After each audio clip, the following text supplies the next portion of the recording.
All right, so today we're diving into this fascinating concept of faith as a wellspring of strength. Okay. And it's something that I think a lot of our listeners can relate to. We all face those moments, right? Right. When life throws those curveballs, and you're suddenly feeling alone, feeling overwhelmed. Yeah. Like, where do I even begin to deal with this? Absolutely. I think the experience of struggle, of facing challenges and adversity, that's a universal human experience. It's something that we all grapple with. Yeah, and it's interesting because the source material we're looking at today, it doesn't just say, hey, God is there for you. Mm-hmm. It really dives into the how and the why that matters, especially when you're going through those tough times.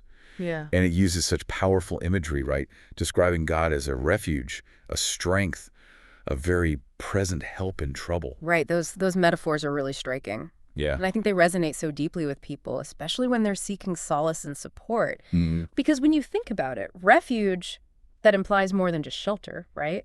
right. It suggests this place of safety, a sanctuary where you can find solace and protection from those storms of life. Yeah. And it's interesting how it emphasizes the present aspect of it, a very present help. Yeah.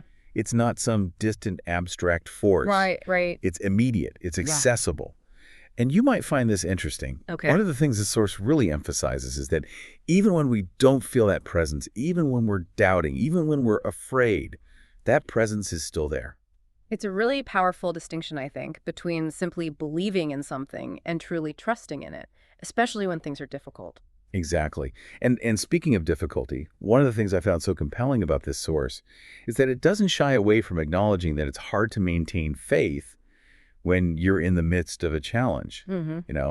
It recognizes that doubt and fear are natural human responses. Absolutely. I mean, we're wired for self-preservation. When we face a threat, it's natural to question, to be afraid. Right. But then it goes on to say that it's in those moments, those really tough moments, that faith becomes most crucial. Yeah. It becomes like a lifeline, an anchor that prevents us from being swept away by those really difficult currents. Yeah, I love that analogy of the anchor because it really captures that sense of stability and grounding that faith can provide when everything else feels like it's shifting beneath you. Yeah.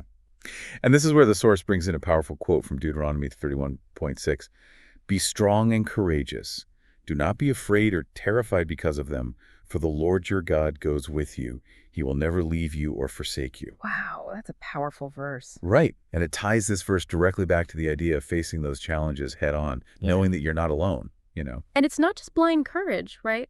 It's about a courage that comes from a deep sense of trust and connection Right. to something greater than yourself. It's like, if you think about a mountain climber, they use a rope and a harness. Right. The equipment doesn't climb the mountain for them, but it provides that security and the confidence to keep moving forward. So if we zoom out and look at the bigger picture, what's the core message here? It seems like it's this. Even in the midst of chaos and uncertainty, faith can be that steady ground beneath our feet. Yeah. It can be that wellspring of strength, that wellspring of resilience, reminding us that even when we can't see the path ahead, we're not walking it alone. Precisely. It's about finding that source of strength that allows us to navigate those challenging times and emerge from them, hopefully even stronger than before. And it's interesting because we talk about faith in this context, but I think it applies to any sort of belief system or any sort of framework that helps us find meaning and purpose in the world. Absolutely. It's about that connection to something larger than ourselves, whether that's a higher power, a community, or even a set of values that guide our actions. Right.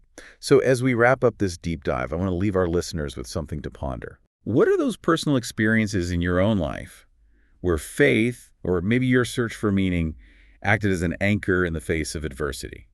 Yeah. What helped you weather the storm? What kept you moving forward when you felt like giving up? I think those are questions worth reflecting on. Yeah. And I hope that our listeners can find some insights from their own experiences that will help them navigate the challenges that life inevitably throws our way. I think so too. And remember, even when it feels like you're alone, you never truly are. That's a great note to end on. Thanks for joining me on this deep dive. It's been a pleasure. And we'll see you next time. See you then. Okay. Thanks for joining us. It's been a pleasure talking about this important topic with you, and we hope that this deep dive has encouraged you to deepen your own faith and to trust in God's goodness, even in the midst of adversity. Until next time. God bless. Thanks you for joining us for another LZBC podcast. Till next time, keep the faith.